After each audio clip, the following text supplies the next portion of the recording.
ہمیں تو حیرت ہوتی ہے کہ آج کچھ لوگ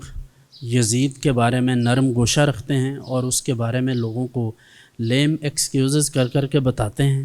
کہ وہ ایسا تھا وہ ویسا تھا۔ آپ کبھی تاریخ پڑھ کر دیکھیے کہ حضرت سیدہ زینب یزید کے دربار میں کھڑی ہیں تو ایک بدبخت شخص ان کے